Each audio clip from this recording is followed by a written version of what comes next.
Today on This Old House, I take the apprentices to Sill School.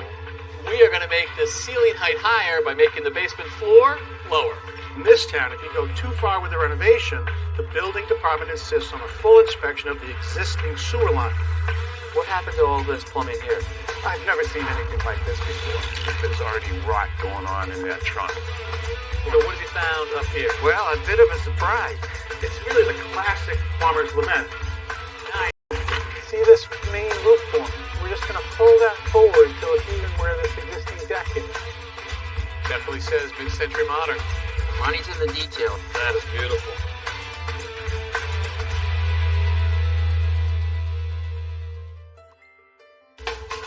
Hi there, I'm Kevin O'Connor, and welcome back to This Old House here in Brookline, Massachusetts, where we are working on this 1950s modern home for a young family who lives here in town.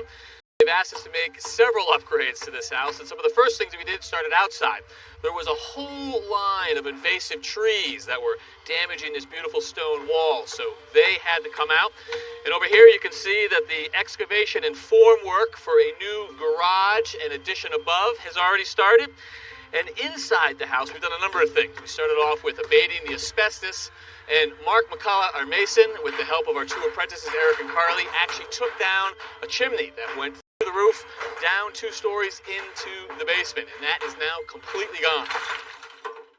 The top half of this addition is going to be living space that will connect to the first floor of the main house, but right here, we're going to have a 1-car garage, and we need a person door to get into the original house. So, Mark, that means going through the foundation wall. You can see the, what is that, 12 inches or so of concrete? 12 or a little bit more, yep. Cut that away, but you've also got to do something with the floor? So, we do have a height problem, so this floor has to come out, and once it comes out, we're going to dig down another 7 or 8 inches. So you're taking out a total of almost a foot Almost here? a foot, yeah. And that's not to get it even with the garage here. You actually want to pick up some head height. I mean, Richard and I were in here, a few weeks ago. We had to kind of duck. What do we have right now? So you're a little under 6.5 feet right now. To here. Which, again, is not enough to really function in the room, so. Yep, and then we've got this, which takes us even lower. No good, right. So this beam comes out. We're going to tuck it under the floor itself. So that gets Get rid of it. 6 or 8 inches. That gives you a little more, but we're going to gain all the height when we take the floor down and out, so. Okay, and so what's the process? Well, I guess that's the process right there. You got the jackhammer. That's it. We got a lot of sleep last night, so first thing to do. But we're just going to start banging away. We're going to have a bucket at the doorway. Bucket's going to take the material to a truck. Truck's going to take it out of here, and hopefully soon enough we'll be down.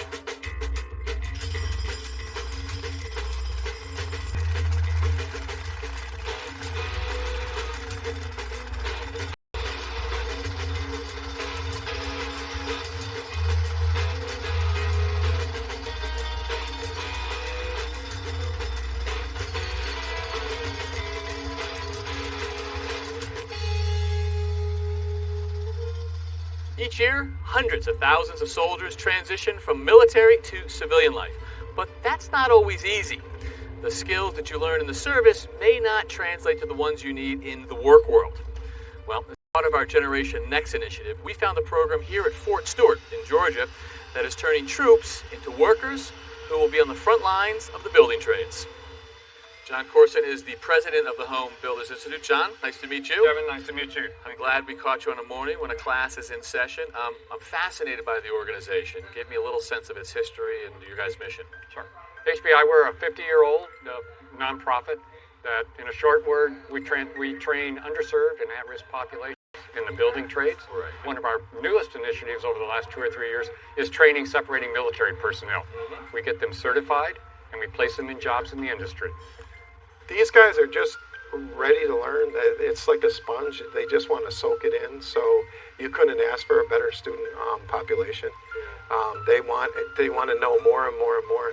Building and learning how things work has always been like a passion of mine, something I've really been interested in, and I decided, well, I'm getting out, might as well take this time to pursue this opportunity. Even for those that never had a background in construction, they come through this program and they see what's out there. We take them to different job sites, let them see the commercial aspect, the residential aspect, take them to different unions, different employers come in and try to hire and such forth. What we do here is we drop rank at the door. They all wear the same T-shirt, and we drop rank, but we don't lose respect. And so they can start that transition process and go go through the 12 weeks in here, that they don't have to say yes, sir, or do anything by order. Carpentry training right here. Carpentry is sort of the foundation for all of our training. So this is the youngest group we have in here, and to teach them the basic of the carpentry trade. Since I've been in class, we've covered plumbing, we've covered electrical, we covered HVAC, facility maintenance. So pretty much we've touched everything you could think of involving construction. I'm still convinced that I'm going to be a carpenter, but I still have those skills in my back pocket if I need them. So what's your success rate? I mean, how many of these people are going to be placed and working when they get out of this program? Our placement rate right now is over 90% in this area. Leaving from a very structured environment to you make your life what you want it program definitely helped me with that transition. Gave me more confidence, and it helped me translate the skills that I had in the Army into, civilian equivalents. We have people working in electrical, building maintenance, hotel maintenance. We have carpenters. We have people working as electricians. Some are apprentices. So what is it like to have served, to have been a student, and now to be an instructor? It feels great, honestly. It does. For me, because I was an NCO leaving the Army, I still look at it upon taking care of my brothers and sisters that are leaving the military. So that's why I'm still here, pretty much.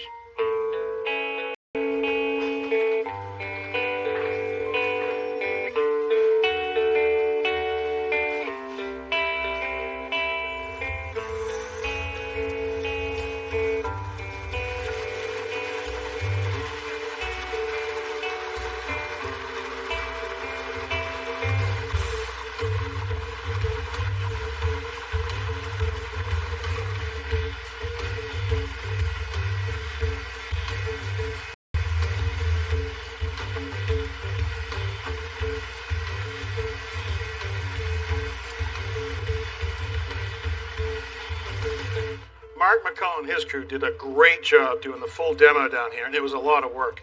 And they've temporarily held the building up with these temp walls. But before we go any farther, we really have to assess just what's reusable of the mechanical systems in this building. And in this town, if you go too far with the renovation, the building department insists on a full inspection of the existing sewer line. That's a video inspection. Here's the sewer line right here going outside. Charlie Brennick's helping us this year with our inspection here. So you got a fancy new gizmo here. Yes, this is my camera monitor. This does the recording of our high-definition video. This is the camera itself. Right. So we've seen that before, but it's high def now, right? Right. It's got a self-leveling head, so we're always Nice. straight up. And it also has a special sonde in here. And that allows me, if we find something wrong in this pipe, I can actually go out and locate it. That'll tell us where it is and exactly how deep it is to make the excavation as easy as possible. Let's take the dive. All right. So, little stuff there. So keep we've going. got some dirt in here.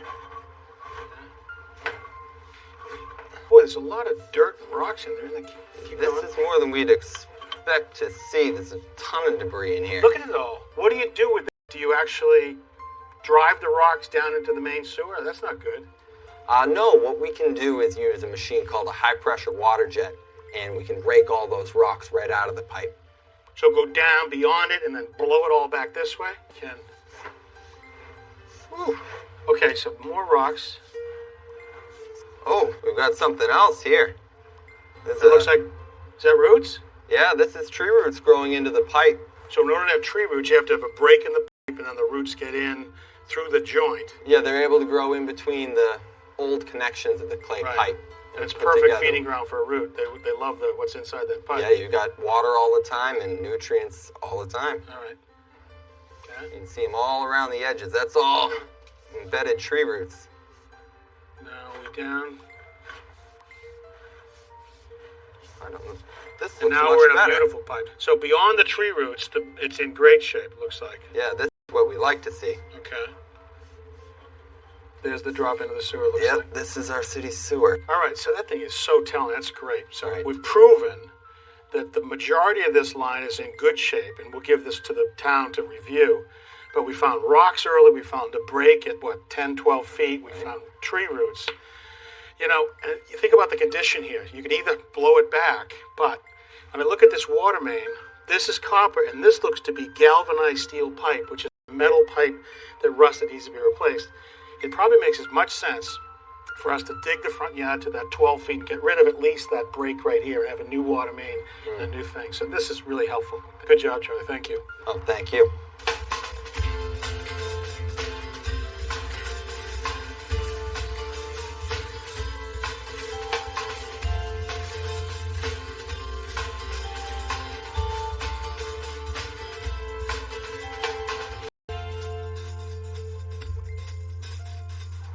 All right, guys, now that the foundation is completed and it's backfilled, we're ready to move to the next step. Now, when they put the foundation in, the surveyors pinned the corners, and when the form guys came, they put the forms in place, made sure that they were perfectly plumb. They shot grades for the top of the foundation. So now we know that the foundation is located in the exact right place. The next step is we start building with wood. And the first thing we do with wood on a house is we provide for the sills. And that's an important part because it has to be straight and it has to be level, because now we're going to build on top of that. Here it will be walls, and other places it might be flooring. And if you don't have that perfectly level and straight, you're going to have trouble all the way up. And one of the first things I like to do is deal with the top of the foundation. They did a great job, but every once in a while you see a little nub that's sticking up high, and that's going to affect the sill. So just take your hammer and just kind of knock off some of those little nubs all the way down the edge of the foundation, and if you see anything in the middle.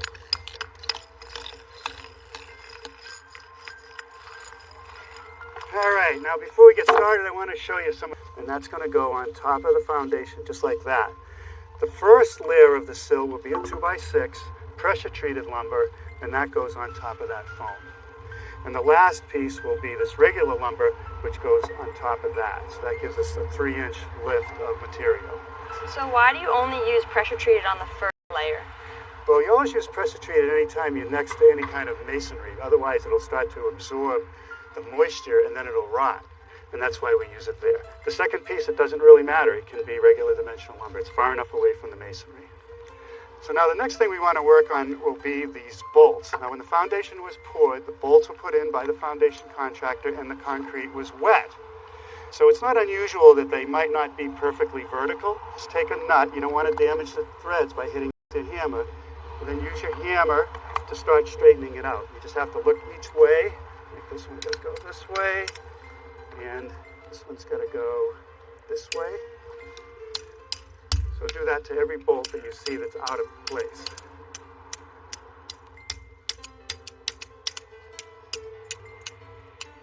That's good.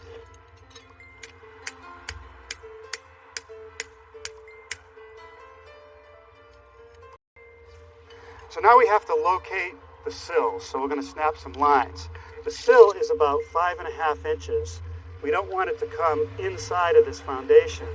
So I'm going to go out to 5, I'm going to go to 5 1/4. Put another one over here, and we'll mark that end, and then we'll snap some lines.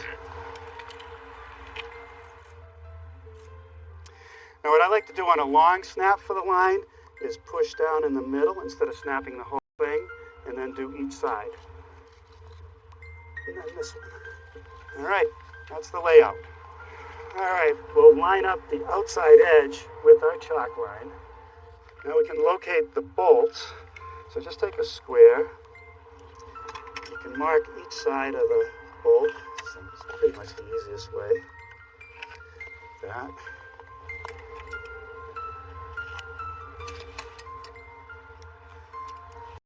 With the sill still on the chalk line, I now can measure from the edge of the sill to the center of the bolt. You can see it's about 2 1/16. I bring that over here and mark the center of the bolt where we're going to drill it.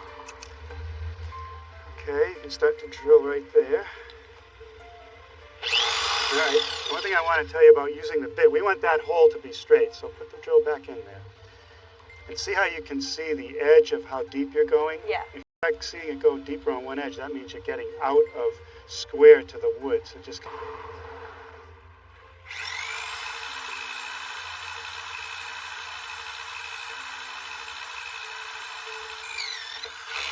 right. Get rid of this one.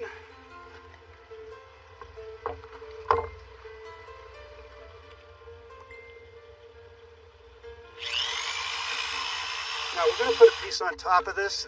All you have to do is use these holes as a guide to drill the holes for that piece.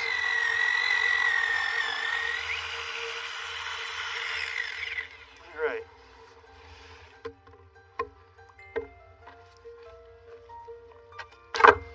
All right, number one.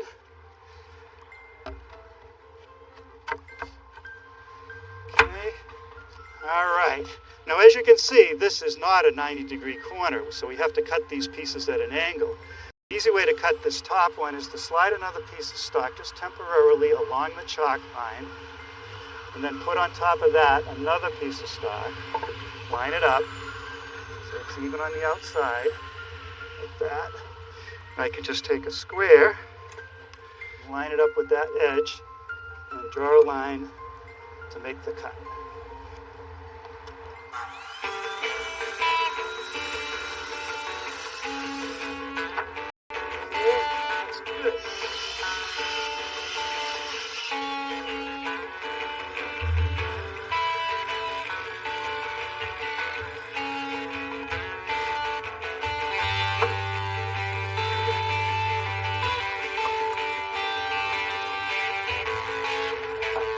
All right, let's take these off, set them on the ground, and roll out the sill sealer.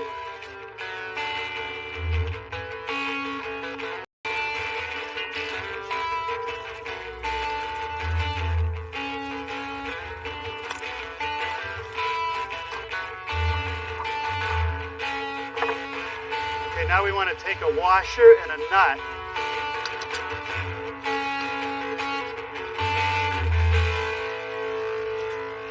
All right, now with the sill secured, we're going to check for level.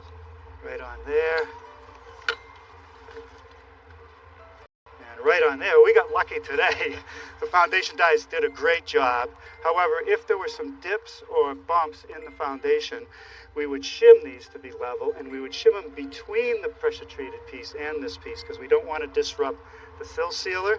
And if you put enough shims in here, you have perfect support. So, nice job. Thanks. But we're not done yet. We still have several weeks of rough construction back at Boston Design Center, where our homeowner, Sunil, is meeting with the design team. Hey, Maria. Hey, Sunil. How are you guys? Kevin. Good to see Kevin, you. how are you? Good to see you. How are you doing? Very well, thank Wonderful. you. Love to see you guys hard at work, already into the design and layout. Thank you. Which I want to dive into. I know there's a little bit of controversy in terms of where to put the stove, right? Yep. We've always wanted it against the window, right against that countertop you see.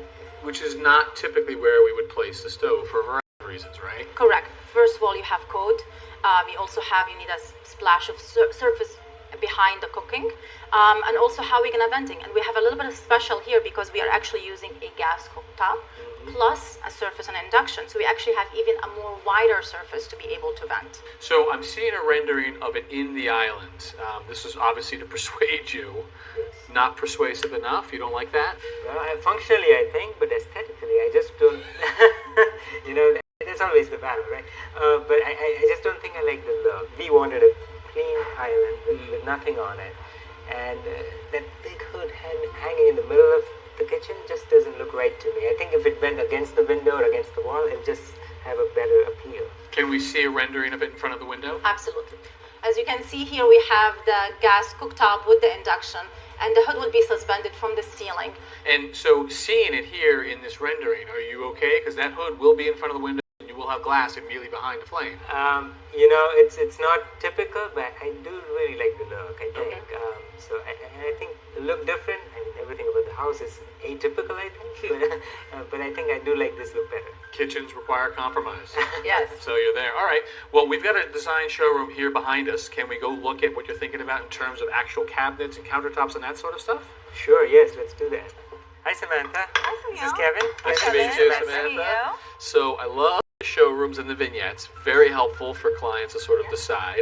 Where did you guys get started in your process? Well, we first started on the flooring because that's the entire kitchen and living room area. And what, tile floor? This is large format porcelain tile. Wow. And are you thinking of tiles this large, Sunil? Yeah, maybe even larger actually. In our kitchen and the living area, we're going to have tiles that kind of look like a concrete floor. We originally wanted a concrete floor, but that didn't work out in terms of the layout and the space needed. So we're going to go with large format tiles. And porcelain, you said, was the material. Yes, this is all porcelain. Of the 3 shades here, what are you leaning towards? Well, I think we're leaning most towards the lighter gray. Okay. It's more concrete-like and goes along well with our cabinet and other color choices. Beautiful. All right, so speaking of cabinets, have we made any decisions on style? Yep, we're going with this look. This is actually a handleless look, so you can see this is a horizontal channel that opens up the Have lights tucked in there as well. I like it. Yep, and we're also doing a vertical channel on the refrigerator, which is nice, so you don't have to have any handles on the refrigerator. You can just open it on the side with this Really vertical channel. clean look right there, Yes. right? Okay. So handleless, channels, horizontal, vertical. Is that a glass front? Yep, this is a matte glass front, and this is a high gloss lacquer. A high gloss lacquer. What are we thinking about in terms of finishes for the cabinets that we're going to put in Sunil's kitchen? Yep, we're going to go with, on the base cabinets, we're going to do this lacquer in a matte finish. Okay, so The this charcoal. is that charcoal color. This will be a nice grounding color and flat, right? Just really, matte. Yep, matte. Okay. And then, Nice one. Yep, and for the talls by the window, so we have some reflection, we're going to go with a high gloss lacquer. So you're going to get the contrast not just in the color, but in the sort of matte versus high gloss as well. Like that? Yeah, no, I think it goes really well with the other surfaces that we have chosen for the kitchen. And then the wood here, where does this go? Yep, this is a solid wood veneer, and we're going to do this as an accent for the shelves and for also underneath the island. Beautiful. All right, so it sounds like that's a decision already made, right? Yeah, I think that's pretty much final. Beautiful. And what about countertops? A lot of choices when it comes to countertops. Yep, we're going to go either between a quartz material or a porcelain. All right, so quartz right here, porcelain right here.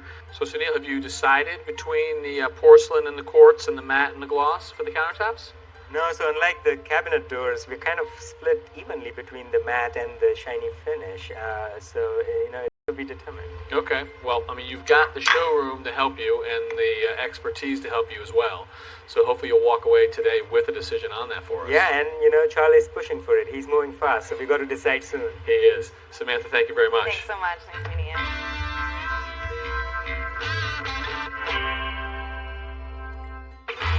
Next time on This Old House. Once again, I will sing the classic plumber's lament. No room for ductwork. Back in 2001, we undertook one of our largest projects. This house, right here, situated on the Atlantic Ocean. And 17 years later, we are back to see how it has held up. And Janet and David McHugh are still here. Nice to see both of you again. And an open floor plan means it's time to remove these old columns.